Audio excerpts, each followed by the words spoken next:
મહેસાણા જિલ્લામાં વ્યાજખોરો અને નાણાકીય છેતરપિંડી અટકાવવા જનસંપર્ક સભા યોજાઈ।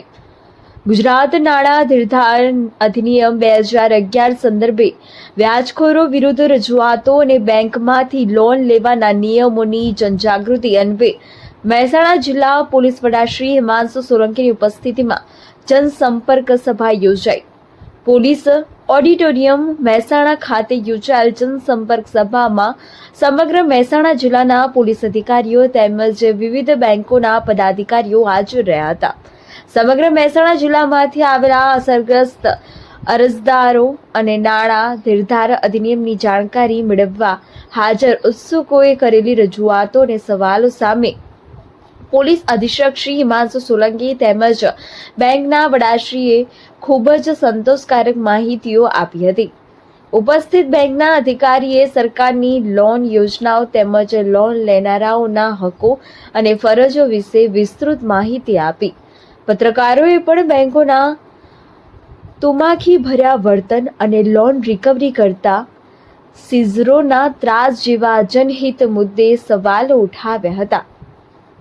મહેસાણા જિલ્લા પોલીસ અધિક્ષક શ્રી હિમાંશુ સોલંકી દ્વારા વ્યાજખોરીનો ભોગ બનનારાઓ અને બેંક દ્વારા છેતરપિંડીનો ભોગ બનનારાઓને પોલીસ ફરિયાદ કરવા તેમજ દોષિત વ્યાજખોરો સીઝરો અને નાણાકીય છેતરપિંડી કરનારાઓ સામે કડક કાર્યવાહી કરવા જિલ્લા પોલીસને સૂચના આપવામાં આવી। મહેસાણા જિલ્લા પોલીસ દ્વારા યોજાયેલ જનસંપર્ક સભાને ઉપસ્થિત અરજદાર લોકો વ્યાજના વિચક્રમાં ફસાઈને લોકોના જીવન બરબાદ થતા હોય છે।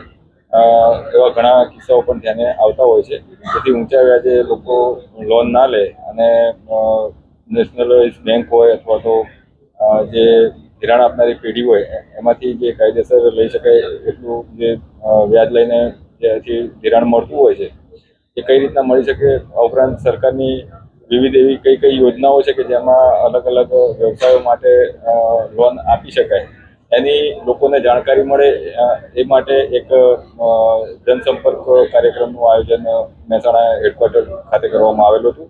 તેમાં વિવિધ બેંકોના પ્રતિનિધિઓ પણ હાજર રહેલા, એમને ખૂબ સારી રીતના તમામ યોજનાઓની માહિતી આપેલી। ઉપરાંત રજિસ્ટ્રાર શ્રી કોઓપરેટિવ સોસાયટીના એક સભ્ય પણ આવેલા, તેના કર્મચારી પણ આવેલા। એમને money landing Gujarat money landing act વિશે પણ સારી એવી સમજ આપેલી અને ખાનગી પેઢીઓ છે એ એના લાયસન્સ હોય તો પણ એ કેટલા ટકા વ્યાજે પૈસા આપી શકે, ધિરાણ આપી શકે છે એ અંગે લોકોને જાગૃત કરેલા હતા। આ ઉપરાંત લોકો વ્યાજખોરોથી કંઈ ત્રસ્ત હોય તો એમની રજૂઆતો પણ સાંભળવામાં આવનાર છે। જે પ્રમાણે લોનની પ્રશ્નને લઈને જે પ્રમાણે સીઝરનો ત્રાસ વધી રહ્યો છે, આ સાહેબનું જિલ્લાના જે અધિકારીઓને શું સૂચના છે? લોકો તરફથી તથા પત્રકાર મિત્રો તરફથી પણ સીઝરને લગતી રજૂઆત કરવામાં આવેલી છે। મારી બહુ સ્પષ્ટ સૂચના છે કે કોઈ પણ જગ્યાએ આ રીતના વાહનો ઉઠાવતા હોય તો ફેમિલી મેમ્બર બાળકો સાથે હોય અને આ રીતના રોડ પર ઉતારી દેવા બિલકુલ યોગ્ય નથી અને આવી કોઈ પણ ફરિયાદ મળે તો તેમાં બિલકુલ કાર્યવાહી કરવાની રહેશે। સાથે સાથે રિકવરી એજન્ટ તરીકે કામગીરી કરતા હોય તો એમને એમના આઈ કાર્ડ અથવા તો કોઈ પણ ઓથોરિટી લેટર એ પણ સાથે રાખવાનું રહેશે।